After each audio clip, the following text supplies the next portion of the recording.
Today we're going to give you a tour and a little review of how we use this microwave rice cooker.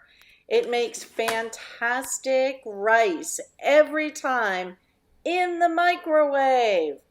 It came along with this little instruction booklet, and we add in our water,